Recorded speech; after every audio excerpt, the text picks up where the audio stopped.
Welcome to ఫటాఫట్ 40. హీటెక్కిన America అధ్యక్ష ఎన్నికలు. నువ్వా నేనా అంటూ తలపడుతోన్న అధ్యక్ష అభ్యర్థులు. ఒకరిపై ఒకరి విమర్శల దాడి.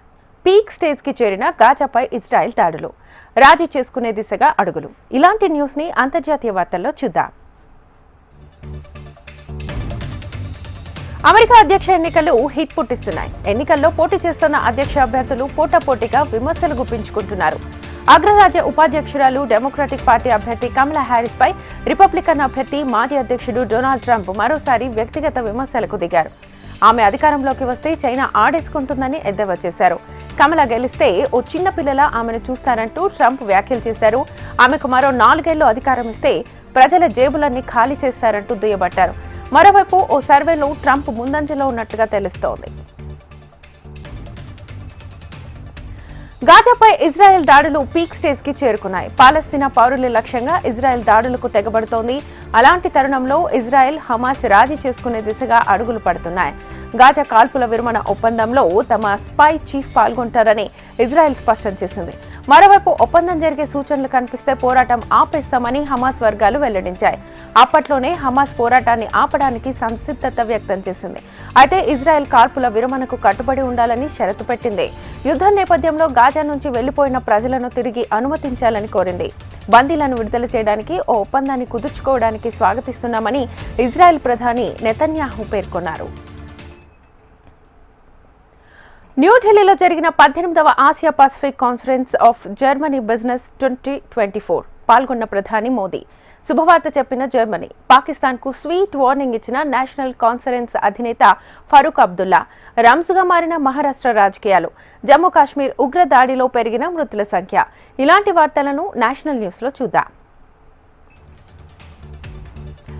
ఇండియన్స్ కు జర్మనీ గుడ్ న్యూస్ చెప్పింది. నైపుణ్యం కలిగిన భారతీయ కార్మికుల వీసాలను 20,000 నుంచి 90,000కు పెంచుతూ నిర్ణయం తీసుకుంది. ఈ విషయాన్ని ప్రధానమంత్రి నరేంద్ర మోదీ వెల్లడించారు. న్యూఢిల్లీలో జరిగిన 18వ Asia Pacific conference of German business 2024లో ప్రధాని ఈ విషయాన్ని తెలిపారు. ఈ సదస్సులో జర్మనీ ఛాన్సలర్ ఓలాఫ్ షోల్ట్ పాల్గొన్నారు. రాబోయే 25 ఏళ్లలో వికసిత్ భారత్ కు రోడ్ మ్యాప్ రూపొందించినట్లుగా తెలిపారు. ఈ ముఖ్యమైన సమయంలో German cabinet focus on India పేరిట డాక్యుమెంట్ ను విడుదల చేయడం సంతోషంగా ఉందన్నారు. నైపుణ్యం కలిగిన భారతీయ ఉద్యోగుల వీసాల సంఖ్యను 20,000 నుంచి 90,000కు పెంచాలని జర్మనీ నిర్ణయించినట్లుగా మోదీ ప్రకటించారు. ఈ నిర్ణయం జర్మనీ వృద్ధికి దోహదపడుతుందని ప్రధాని అభిప్రాయపడ్డారు. పాకిస్తాన్ కు నేషనల్ కాన్ఫరెన్స్ అధినేత ఫరూక్ అబ్దుల్లా గట్టి వార్నింగ్ ఇచ్చారు. జమ్మూ కాశ్మీర్లో ఉగ్ర దాడులు పెరుగుతున్న నేపథ్యంలో ఉగ్రదాడుల మూలాలు పాకిస్తాన్లోనే ఉన్నాయన్నారు. ఈ తరహా ఘటనలకు పాకిస్తాన్ వీలైనంత త్వరగా ముగింపు పలకాలని సూచించారు. ఇరు దేశాల మధ్య స్నేహపూర్వక వాతావరణం నెలకొనేలా చర్యలు తీసుకోవాలని, లేదంటే తీవ్ర పరిణామాలు ఎదుర్కోవాల్సి ఉంటుందని హెచ్చరించారు. బారాముల్లాలోని గుల్మార్గ్ ప్రాంతంలో జరిగిన ఉగ్ర దాడిలో 2 సైనికులతో సహా 4 ప్రాణాలు కోల్పోయిన ఘటనపై ఆయన స్పందించారు. 3 రోజుల క్రితం 6 భవన నిర్మాణ కార్మికులతో పాటు ఓ వైద్యుడిని ఉగ్రవాదులు కాల్చి చంపారు.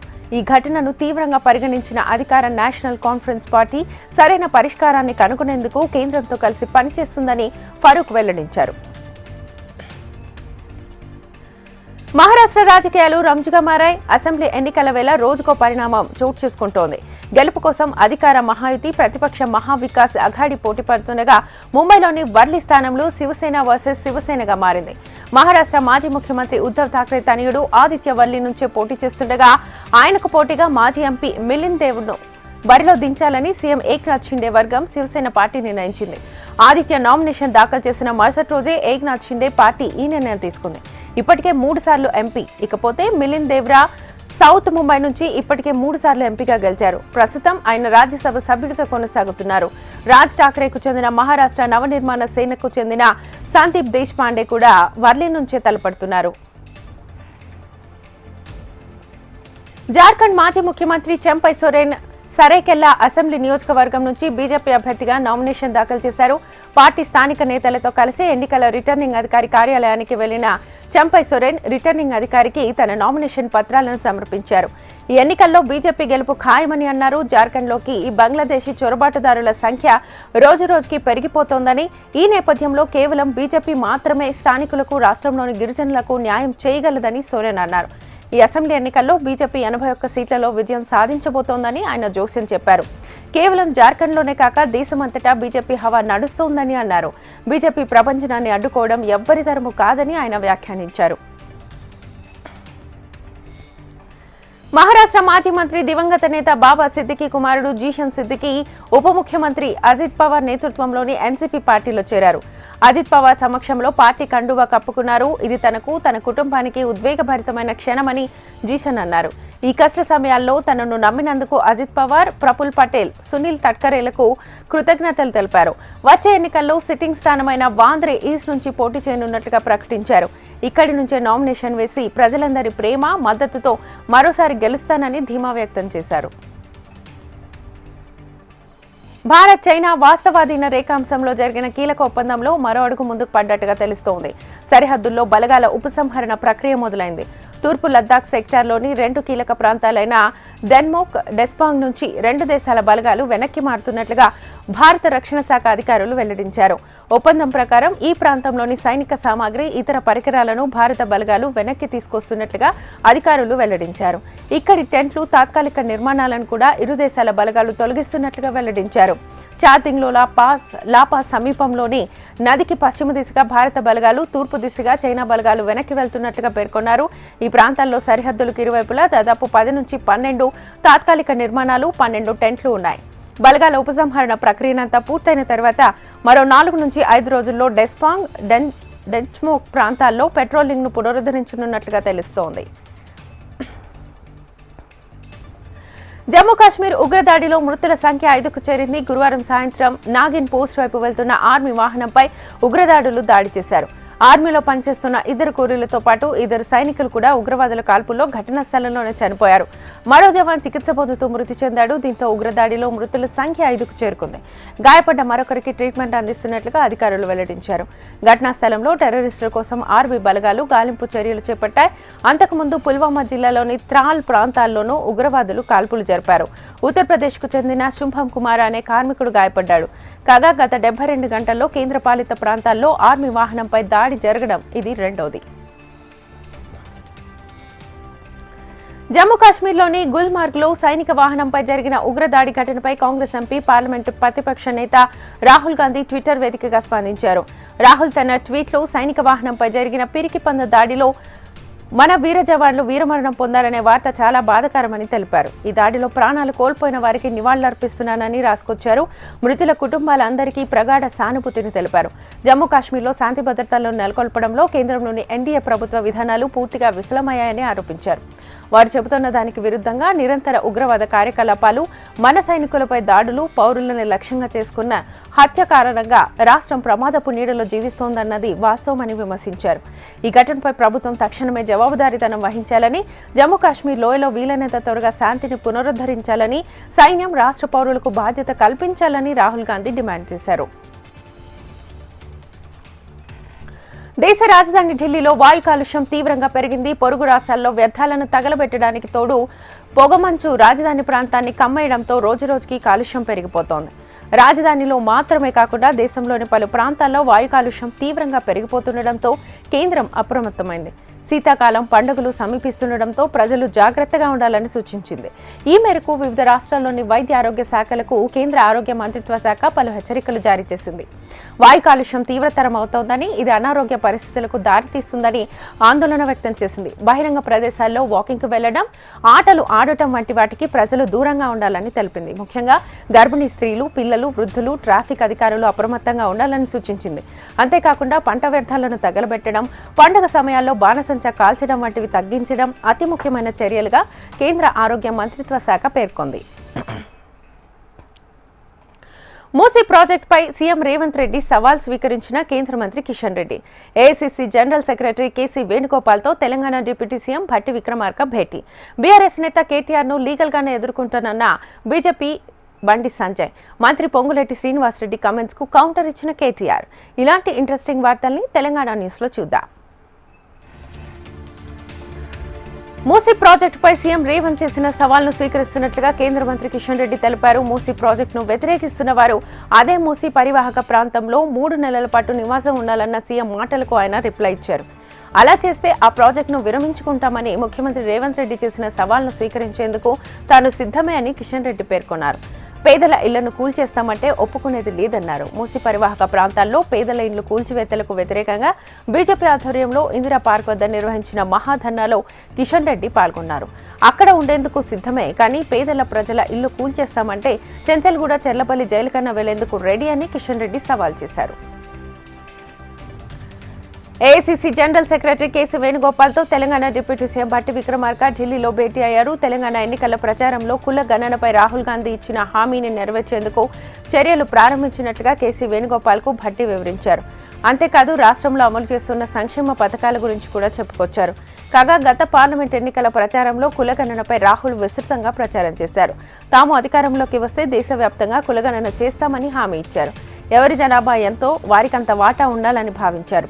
ఇదే విషయాన్ని అనేక బహిరంగ సభల్లో చెబుతూ వచ్చారు. తాజాగా రాహుల్ ఇచ్చిన హామీని తెలంగాణలో అమలు చేసే ప్రయత్నం చేస్తున్నామని భట్టి చెప్పుకొచ్చారు. తెలంగాణ వ్యవసాయ మంత్రి తుమ్మల నాగేశ్వరరావు మూడో రోజు మలేషియా పర్యటనలో ఆ దేశ వ్యవసాయ మంత్రి మహమ్మద్ బిన్ సాబుతో సమావేశమయ్యారు. తెలంగాణలో అగ్రి ప్రాసెసింగ్ యూనిట్స్ ఏర్పాటు, పెట్టుబడులకు ముందుకు రావాలని తుమ్మల కోరారు. ఆయిల్ పామ్ రంగంలో మలేషియా సాధించిన ప్రగతిని తెలంగాణలోని రైతులకు ప్రయోజనకరంగా ఉండేందుకు పద్ధతులపై చర్చించారు. యాంత్రీకరణకు సంబంధించి తెనాసియా ప్రైవేట్ లిమిటెడ్ కంపెనీని సందర్శించి వివిధ రకాల యంత్రాలు, పనిముట్లు, వాటి పని విధానాలను మంత్రి తుమ్మల పరిశీలించారు. కేంద్ర మంత్రి బండి సంజయ్కి బీఆర్ఎస్ నేత కేటీఆర్ ఇచ్చిన లీగల్ నోటీసులపై బండి మరోసారి స్పందించారు. కేటీఆర్ కు లీగల్ గానే సమాధానమిస్తానని బండి సంజయ్ అన్నారు. బీఆర్ఎస్ నేతలకు మాట్లాడే సంస్కృతి తెలియదన్నారు. లేదంటే మేము మాట్లాడగలం, కానీ సంస్కారం అడ్డొస్తుందని కామెంట్స్ చేశారు. కేసీఆర్ ముందు ఏ పార్టీ నుంచి వచ్చారో చెప్పాలని, కేసీఆర్ ఏ పార్టీలోకి వెళ్తారో చెప్పలేమన్నారు బండి సంజయ్. దీపావళికి ముందే 1-2 రోజుల్లో పొలిటికల్ బాంబులు పేలబోతున్నాయని మంత్రి పొంగులేటి శ్రీనివాసరెడ్డి కామెంట్స్ కు BRS working president KTR strong గా కౌంటర్ ఇచ్చారు. మంత్రి పొంగులేటి చెప్పిన పొలిటికల్ బాంబుల వ్యాఖ్యలకు తేలిక కొట్టిపారేశారు. బహుశా పొంగులేటిపై జరిగిన ఈడీ రైట్స్ గురించి ఆ వ్యాఖ్యలు చేసి ఉండొచ్చునంటూ బీజేపీని బతిమలాడుకుని కేసులు లేకుండా చేస్తున్న బాంబులేమోనని ఎద్దేవా చేశారు. సీఎం బామర్తి 1136 కోట్ల బాంబేమోనని సెటర్ వేశారు. వైఎస్ తానే కొట్లాడమని ఈ చిట్టినాయుడు సీఎం రేవంత్ రెడ్డి ఏం చేస్తాడని కీలక వ్యాఖ్యలు చేశారు. చేతనైతే ఎన్నికల హామీలు అమలు చేయాలని డిమాండ్ చేశారు. జగిత్యాల ఎమ్మెల్యే సంజయ్పై కేటీఆర్ ఫైర్ అయ్యారు. మూసీ నది కాలుష్య కోరల్లో చిక్కుకొని పోవడానికి 40 ఏళ్ల కాంగ్రెస్, 10 ఏళ్ల బీఆర్ఎస్ పరిపాలనే కారణమని కేంద్ర మంత్రి బండి సంజయ్ విమర్శించారు. మూసీ పునరుజ్జీవనం పేరుతో సీఎం రేవంత్ రెడ్డి అనేక మాటలు మార్చారని, నిజానికి ఈ మూసీ ప్రాజెక్టు వెనుక అసలు కథనం వేరే ఉందని సంచలన వ్యాఖ్యలు చేశారు. మూసీ బాధితులకు అండగా ఇందిరా పార్క్ ధర్నా చౌక్లో కేంద్ర మంత్రి కిషన్ రెడ్డి ఆధ్వర్యంలో జరుగుతోన్న మహాధర్నా కార్యక్రమంలో బండి సంజయ్ పాల్గొన్నారు. కాంగ్రెస్ పార్టీ అధినాయకురాలు అల్లుడి కోసం మూసీ ప్రాజెక్టు తీసుకొచ్చారని, ఆ అధినాయకురాలి అల్లుడు గుడులను సందర్శించే పేరుతో ఇటీవల తెలంగాణకు వచ్చి వెళ్లారని ఆరోపించారు. గుడులు చూసేందుకు దేశంలో మరెక్కడా లేవా, కాంట్రాక్ట్ మాట్లాడుకోవడానికి ఆయన వచ్చి వెళ్లారని ఆరోపించారు. ఈ ప్రభుత్వానికి పేదల ఇల్లు ముఖ్యం కాదని, అధినాయకురాలి అల్లుడికి కాంట్రాక్ట్ ఇవ్వడమే ముఖ్యమన్నారు. లండన్, సియోల్ పర్యటనలు అంతా వట్టి డ్రామా అని కొట్టిపారేశారు. తమ పోరాటం ఇక్కడితో ఆగదని కిషన్ రెడ్డి నేతృత్వంలో తెలంగాణ వ్యాప్తంగా పోరాటం చేస్తామన్నారు. బీజేపీ కార్యకర్తలకు ఆందోళనలు, కేసులు, లాఠీ దెబ్బలు కొత్త కాదని, మా పోరాటానికి ప్రభుత్వం దిగి రావాల్సిందేనని అన్నారు. తెలంగాణలో తుగ్లక్ పాలన నడుస్తోందని బీజేపీ నేత ఏలేటి మహేశ్వర్ రెడ్డి అన్నారు. లంక బిందెల కోసం మూసీ ప్రక్షాళన చేపట్టారని విమర్శించారు. మాకు లండన్, సియోల్ అవసరం లేదు, మూసీ పర్యటనకు రేవంత్ మాతో రావాలని డిమాండ్ చేశారు. హైడ్రా హంగామా ఎందుకు ఆపేశారని ప్రశ్నించారు. మీకు హైడ్రాతో జరిగిన ఒప్పందం ఏంటని నిలదీశారు. సామాన్యులను రోడ్డున పడేస్తే ఊరుకోబోమని కాంగ్రెస్ ప్రభుత్వాన్ని హెచ్చరించారు. కాంగ్రెస్ ప్రభుత్వంపై బీఆర్ఎస్ వర్కింగ్ ప్రెసిడెంట్ ఎక్స్ వేదికగా మరోసారి ధ్వజమెత్తారు. దద్దమ్మ పాలనలో రాష్ట్రం ధర్నాలతో దద్దరిల్లుతోందని మండిపడ్డారు. అవ్వాతాతల నుంచి మొదలు ఆడబిడ్డల వరకు, మూలకున్న ముసలవ్వల నుంచి బడిపిల్లల దాకా అన్ని వర్గాల ప్రజలు నిరసనలు చేస్తున్నారని ఫైర్ అయ్యారు. కాంగ్రెస్ పాలన వద్దని అంతా నిలదీస్తున్నారంటూ ఎక్స్లో కేటీఆర్ ట్వీట్ చేశారు. బీఆర్ఎస్ నుంచి గెలిచి అధికార కాంగ్రెస్ లోకి వెళ్లిన ఎమ్మెల్యేలపై అనర్హత వేయాలంటూ ప్రజాశాంతి పార్టీ అధ్యక్షుడు కేఏ పాల్ తెలంగాణ హైకోర్టులో పిల్ దాఖలు చేశారు.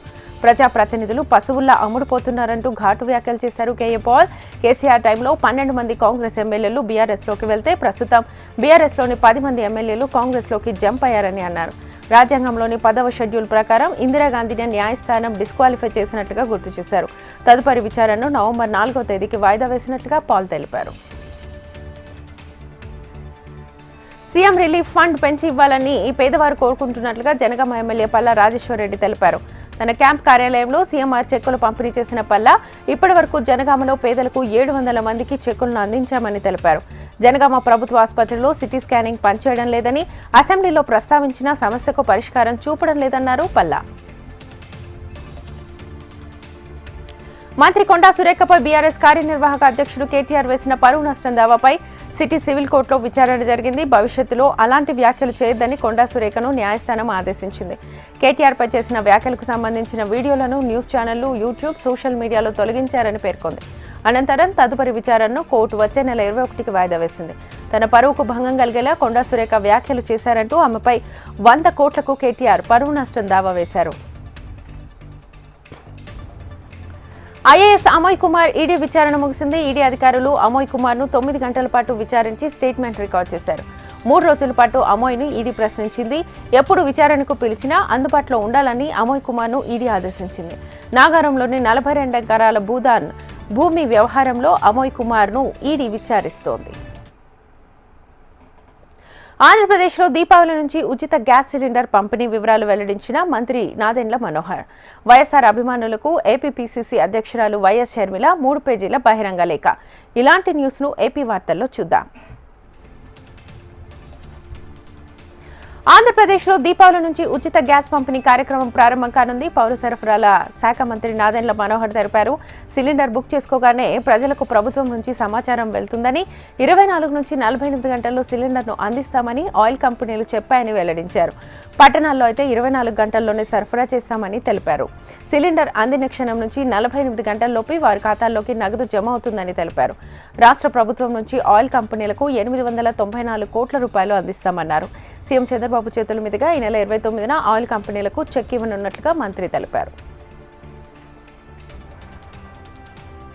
వైఎస్ఆర్ అభిమానులకు ఏపీపీసీసీ అధ్యక్షురాలు వైఎస్ షర్మిల 3 పేజీల బహిరంగ లేఖ రాశారు. వైఎస్ఆర్ అభిమానులకు వాస్తవాలు తెలియజేయాలని ఆమె ఈ లేఖలో రాసినట్లుగా తెలిపారు. వైఎస్ఆర్ ఎప్పుడూ తనను తక్కువ చేసి చూడలేదన్న షర్మిల ఆయన సమాన వాటా ఉండాలని అనేవారని చెప్పుకొచ్చారు. వైఎస్ ఉన్నప్పుడు స్థాపించిన అన్ని వ్యాపారాలు కుటుంబ వ్యాపారాలేనని ఆమె స్పష్టం చేశారు. ఆయన స్థాపించిన వ్యాపారాలు జగన్ సొంతం కాదన్నారు. అన్ని కుటుంబ వ్యాపారాలకు జగన్ గార్డియన్ మాత్రమేనని షర్మిల తెలిపారు. నలుగురికి సమానంగా పంచిపెట్టాలనేది జగన్ బాధ్యత అని ఆమె గుర్తు చేశారు. వైఎస్ఆర్ ఉద్దేశం ఏంటో కుటుంబ సభ్యులకు, సన్నిహితులందరికీ తెలుసునని అన్నారు. ఆయన బతికి ఉన్నంత వరకు ఏ ఒక్క ఆస్తి పంపకం కూడా జరగలేదని తెలిపారు. అలాగే వైఎస్ మరణించాక కూడా ఏ ఆస్తి పంపకాలు జరగలేదన్నారు. ఇవాల్టి వరకు తనకు న్యాయంగా రావాల్సిన ఒక్క ఆస్తి కూడా తన చేతుల్లో లేదని షర్మిల వాపోయారు. శ్రీకాకుళం జిల్లాలోని జెమ్స్ హాస్పిటల్లో బ్రెయిన్ డెడ్ అయిన వ్యక్తి అవయవాల తరలింపులో పోలీసులు గ్రీన్ ఛానల్ ఏర్పాటు చేశారు. సోంపేట మండలం జంకిభద్ర గ్రామానికి చెందిన జగదీష్ ఈ నెల 20న రోడ్డుపై కింద పడిపోవడంతో కుటుంబ సభ్యులు హాస్పిటల్కి తరలించారు. జగదీష్ కు పరీక్షలు చేసిన వైద్యులు బ్రెయిన్ డెడ్ అయినట్లుగా నిర్ధారించారు. దీంతో ఆయన అవయవాలను దానం చేసేందుకు కుటుంబ సభ్యులతో మాట్లాడి ఒప్పించినట్లుగా తెలిపారు. జగదీష్ ఊపిరితిత్తులను హైదరాబాద్కు ప్రత్యేక విమానం ద్వారా పంపించినట్లుగా తెలిపారు. ఒక కిడ్నీని అదే హాస్పిటల్లో చికిత్స పొందుతున్న 12 ఏళ్ల బాలుడికి దానం చేసినట్లుగా తెలిపారు. ఇప్పటి వరకు జెమ్స్ హాస్పిటల్లో 19 సార్లు అవయవాలను తరలించినట్లుగా డిఎండిహెచ్ మీనాక్షి తెలిపారు. ఏఎన్ఆర్ అవార్డుల కార్యక్రమానికి చిరంజీవిని ఆహ్వానించిన నాగార్జున. హీరో అల్లు అర్జున్ కు ఏపీ హైకోర్టులో ఊరట. వార్ 2 షూట్లో బిజీగా ఉన్న జూనియర్ ఎన్టీఆర్. కా మూవీ ట్రైలర్ విడుదల. డిసెంబర్ 20న విడుదల కానున్న Ram Gopal Varma latest film sorry. ఇలాంటి వార్తలను సినిమా న్యూస్ లో చూద్దాం. త్వరలో జరగనున్న ఏఎన్ఆర్ అవార్డుల కార్యక్రమానికి హీరో నాగార్జున చిరంజీవిని ఆహ్వానించారు. ఈ ఏడాది తనకెంతో ప్రత్యేకమని తెలిపారు. నాన్నగారి 100వ జయంతి వేడుకలకు చిరంజీవి, అమితాబ్ బచ్చన్ రానున్నట్లుగా ఎక్స్ వేదికగా తెలిపారు. ఈ 100వ జయంతి వేడుకను మరపురానిదిగా చేద్దామని అన్నారు. 2024కు గాను ఏఎన్ఆర్ జాతీయ అవార్డును చిరంజీవికి ఇవ్వనున్నట్లుగా నాగార్జున గతంలోనే ప్రకటించగా ఇప్పుడు ఆయన్ను ఆహ్వానించారు. అక్టోబర్ 28న ఈ పురస్కార ప్రదానం చేయనున్నారు. ఆ వేడుకకు బాలీవుడ్ నటుడు అమితాబ్ బచ్చన్ ముఖ్య అతిథిగా హాజరు కానున్నారు. ప్రముఖ సినీ నటుడు అల్లు అర్జున్ కు ఏపీ హైకోర్టులో ఊరట లభించింది. ఎన్నికల ప్రవర్తన నియమాలను ఉల్లంఘించారనే కారణంతో నంద్యాల పోలీసులు అల్లు అర్జున్ పై కేసు నమోదు చేశారు. తనపై నమోదు చేసిన కేసులను కొట్టేయాలంటూ అర్జున్ మాజీ ఎమ్మెల్యే రవిచంద్ర కిషోర్ రెడ్డి వేసిన వాద్యంపై హైకోర్టు విచారణ జరిపింది. ఎఫ్ఐఆర్ ఆధారంగా నవంబర్ 6 వరకు తదుపరి చర్యలు తీసుకోవద్దనని న్యాయస్థానం ఆదేశించింది. నవంబర్ 6న తగిన ఉత్తర్వులు ఇస్తామని హైకోర్టు తెలిపింది. సార్వత్రిక ఎన్నికల సమయంలో నంద్యాల వైసీపీ అభ్యర్థి శిల్పా రవిచంద్ర కిషోర్ రెడ్డి ఇంటికే అల్లు అర్జున్ వచ్చారు. వైసీపీ శ్రేణులు పట్టణ శివారు నుంచే భారీ వాహనాలు, మోటార్ సైకిళ్లతో ప్రదర్శనగా పట్టణంలోకి ఆయన్ను తీసుకొచ్చారు. ఆయన పర్యటనకు అధికారిక అనుమతులు లేకపోయినా పోలీసులు విస్తృత బందోబస్తును ఏర్పాటు చేశారు. ఈ విషయాన్ని కొందరు ఎన్నికల కమిషన్ దృష్టికి తీసుకెళ్లారు. దీంతో అల్లు అర్జున్, శిల్పా రవిచంద్ర కిషోర్ రెడ్డిలపై అప్పట్లో నంద్యాల 2వ పట్టణ పోలీసులు కేసు నమోదు చేశారు. దేవర సినిమాతో బ్లాక్ బస్టర్ అందుకున్న టాలీవుడ్ అగ్ర కథానాయకుడు ఎన్టీఆర్ వరుస ప్రాజెక్టులను లైన్లో పెట్టారు. ఇప్పటికే లైన్లో దేవర పార్ట్ 2 ఉండగా దీంతో పాటు ప్రశాంత్ నీల్ ప్రాజెక్టు కూడా నడుస్తోంది. అయితే తారక్ వార్ 2 సినిమాతో బాలీవుడ్లోకి ఎంట్రీ ఇస్తున్నారు. బాలీవుడ్ హీరో హృతిక్ రోషన్ ప్రధాన పాత్రలో వస్తున్న ఈ చిత్రంలో తారక్ నెగిటివ్ రోల్లో కనిపిస్తారని తెలుస్తోంది. అయాన్ ముఖర్జీ ఈ చిత్రానికి దర్శకత్వం వహిస్తున్నాడు. అయితే ఈ సినిమా షూటింగ్ ముంబైలో జరుగుతుండగా రీసెంట్గా ఎన్టీఆర్ కూడా ఈ సినిమా షూటింగ్లో పాల్గొన్నాడు. ప్రస్తుతం ఎన్టీఆర్ ముంబైలోనే ఉన్నాడు. అయితే తారక్ వార్ 2 షూటింగ్లో ఉన్న ఫోటోలు ప్రస్తుతం సోషల్ మీడియాలో వైరల్ అవుతున్నాయి. Ram Gopal Varma latest film Saree December 20న విడుదల కానుంది. డిఫరెంట్ కంటెంట్తో నిజ జీవిత సంఘటన ఆధారంగా కొత్త వారితో ప్రయోగాలు చేయడంలో ముందుండే Ram Gopal Varma latest thriller movie psychological థ్రిల్లర్గా రూపొందింది. ఈ చిత్రం గిరి కృష్ణమూర్తి దర్శకత్వంలో RGV AARVI ప్రొడక్షన్ బ్యానర్లో ప్రముఖ బిజినెస్ మ్యాన్ రవివర్మ ఈ చిత్రాన్ని నిర్మించారు. ఇందులో భయానక ప్రేమికుడిగా సత్య యాదవ్ నటిస్తుండగా అతనిలోని సెగలు రేపే చీరలో అమ్మాయిల పాత్రలో ఆరాధ్యదేవి నటిస్తోంది. కాగా ఈ చిత్రం ప్రపంచవ్యాప్తంగా తెలుగు, హిందీ, తమిళ్ మరియు మలయాళ భాషల్లో డిసెంబర్ 20న విడుదల కానుంది. శారీ చిత్రం ఆంధ్ర, తెలంగాణ రాష్ట్రాలలో వెంకటసాయి ఫిల్మ్స్ ద్వారా తెలుగులో విడుదల చేయడానికి ప్రముఖ పంపిణీదారుడు ముత్యాల రామ్దాస్ మంచి ఫ్యాన్సీ రేట్తో థియేట్రికల్ హక్కుల్ని సొంతం చేసుకున్నారు. కన్నప్ప చిత్ర బృందం సభ్యులు కేదార్నాథ్, బద్రీనాథ్ క్షేత్రాలను సందర్శించారు.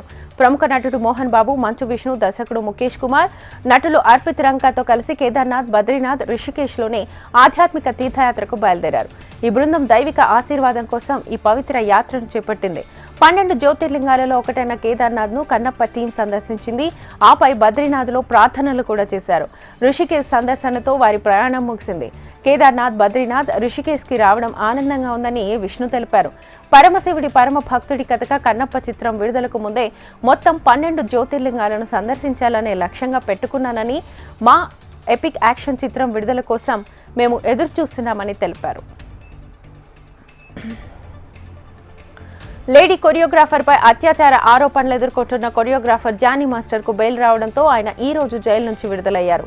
సెప్టెంబర్ 19వ తేదీన అరెస్ట్ అయిన జానీ మాస్టర్ చెంచల్గూడ జైల్లో 36 రోజులుండగా నిన్న కోర్టు బెయిల్ మంజూరు చేసింది.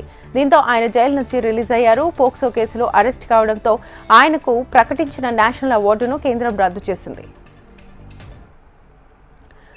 రెండో టెస్ట్లో భారత్కు తప్పని ఓటమి ప్రమాదం. ఈ రోజు మ్యాచ్లో రికార్డ్ బ్రేక్ చేసిన ఓపెనర్ యశస్వి జైస్వాల్ ఆస్ట్రేలియా మాజీ ఓపెనర్ డేవిడ్ వార్నర్కు లభించిన పెద్ద ఊరట. ఇలాంటి వార్తలను స్పోర్ట్స్ న్యూస్లో చూద్దాం. న్యూజిలాండ్తో తొలి టెస్ట్లో ఓడిపోయిన భారత్ రెండో టెస్ట్లోనూ ఓటమి ప్రమాదంలో పడింది. ఈ రోజు ఆట రెండో రోజు కాగా న్యూజిలాండ్ రెండో ఇన్నింగ్స్లో 5 వికెట్లకు 198 పరుగులు చేసింది. తద్వారా తన ఆధిక్యాన్ని 301 పరుగులకు పెంచుకుంది. రేపు మరో 100కి పైగా పరుగులు చేసి టీమిండియా ముందు 400కి పైగా లక్ష్యాన్ని నిర్దేశిస్తే కివీస్ విజయం పెద్ద కష్టమేమీ కాదని విశ్లేషకుల మాటగా వినిపిస్తోంది. అలా కాకూడదంటే రేపు తొలి సెషన్లోనే కివీస్ను టీమిండియా ఆల్అౌట్ చేయాలి. అప్పుడు కూడా లక్ష్య ఛేదన కొంచెం కష్టమైన విషయమేనని చెప్పాలి. పూణేలోని భారత్ న్యూజిలాండ్ రెండో టెస్టు రెండో రోజున టీమిండియా ఓపెనర్ యశస్వి జైస్వాల్ అరుదైన ఘనత సాధించారు. ఒకే క్యాలెండర్ ఇయర్లో 1000 టెస్టు పరుగులు చేసిన అతిపిన్న వయస్కుడిగా రికార్డు సృష్టించాడు. 22 ఏళ్ల యువ సంచలనం 1979లో 23 ఏళ్ల వయసులో 1000 పరుగుల మార్కు చేరుకున్న దిలీప్ వెంగ్ సర్కార్ పేరిట ఉన్న మునుపటి రికార్డును అధిగమించాడు. ప్రస్తుతం జైస్వాల్ 2024 అత్యధిక టెస్టు పరుగులు చేసిన ఆటగాళ్ల జాబితాలో ఇంగ్లాండ్కు చెందిన జో రూట్ తర్వాత రెండో స్థానంలో ఉన్నాడు. రూట్ 14 మ్యాచ్ల్లో 1305 పరుగులు చేశాడు. పూణేలో న్యూజిలాండ్ భారత్ మ్యాచ్లో విరాట్ కోహ్లీ అవుట్ అయిన తీరుపై విమర్శలు వెల్లువెత్తుతున్నాయి. మాజీ ఆటగాడు సంజయ్ మంజ్రేకర్ ట్విట్టర్ వేదికగా విమర్శలు చేశాడు. ఓహ్డియర్ ఓటయ్యే సమయంలో కెరీర్లోనే అత్యంత చెత్త షాట్ ఆడినట్లుగా విరాట్కే అనిపిస్తుంది. ఎందుకంటే అతడు ఎప్పుడూ నిజాయితీగా దృఢమైన ఉద్దేశంతోనే ముందుకొస్తాడని ఎక్స్లో పోస్ట్ చేశాడు. పూణే టెస్ట్ రెండో రోజు గిల్ అవుట్ అయిన తర్వాత క్రీజ్లోకి వచ్చిన విరాట్ కోహ్లీ స్పిన్ను ఎదుర్కోవడంలో మరోసారి తడబాటుకు గురయ్యాడు. శాంటన్ బంతిని అర్థం చేసుకోవడంలో విఫలమైన అతడు క్లీన్ బౌల్డ్గా పెవిలియన్కు చేరాడు. ఈ బంతు షాక్కి గురి చేసినట్లుగా అతడి ముఖ కవళికల్లో స్పష్టంగా కనిపించింది. అంతర్జాతీయ క్రికెట్కు వీడ్కోలు పలికిన ఆస్ట్రేలియా మాజీ ఓపెనర్ డేవిడ్ వార్నర్కు పెద్ద ఊరట లభించింది. సుదీర్ఘ కెరీర్లో మాయని మచ్చలా నిలిచిన శాండ్ పేపర్ వివాదం నుంచి ఎట్టకేలకు డేవిడ్ బయటపడ్డాడు. 6 ఏళ్లుగా అతన్ని కెప్టెన్గా కాకుండా విధించిన జీవితకాల నిషేధాన్ని క్రికెట్ ఆస్ట్రేలియా ఎత్తేసింది. దీంతో ఇకపై వార్నర్ బిగ్ బాస్ లీగ్లో సారథిగా ఎంపికయ్యే అవకాశం ఉంది.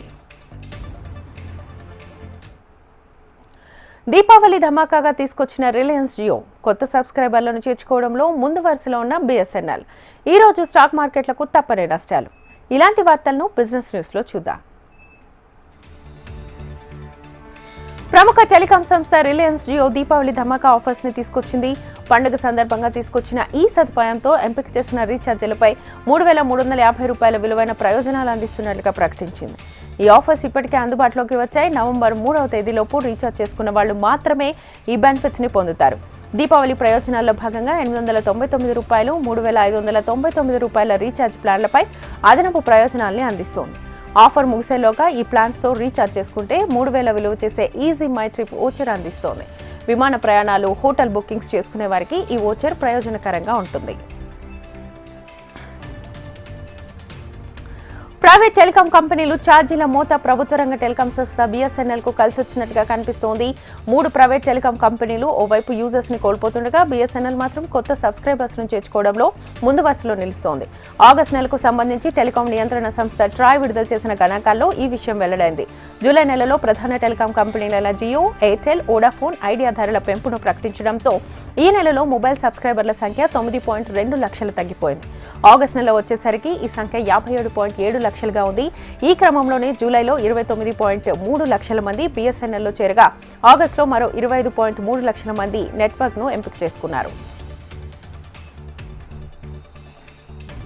ఈ రోజు దేశీయ స్టాక్ మార్కెట్కు నష్టాలు తప్పలేదు. ఇంట్రాడేలో సెన్సెక్స్ 900 పాయింట్ల మేర నష్టపోయి తర్వాత కోలుకుంది. నిఫ్టీ 24,200 దిగువకు చేరుకుంది. బలహీన త్రైమాసిక ఫలితాలు, FIIల అమ్మకాల కారణంగా సూచీలు వరుసగా 5వ రోజు నష్టపోయి 2.5 నెలల కనిష్ట స్థాయికి చేరాయి. దీంతో మార్కెట్ సూచీలు భారీ నష్టాల్లో ముగిశాయి. మదుపర్ల సంపదగా భావించే BSEలో నమోదిత కంపెనీల మొత్తం విలువ దాదాపు 6 లక్షల కోట్లు క్షీణించి దాదాపు 437 లక్షల కోట్లకు చేరుకుంది. ఇది ఇవాల్టి ఫటాఫట్ 40. Keep watching HM TV.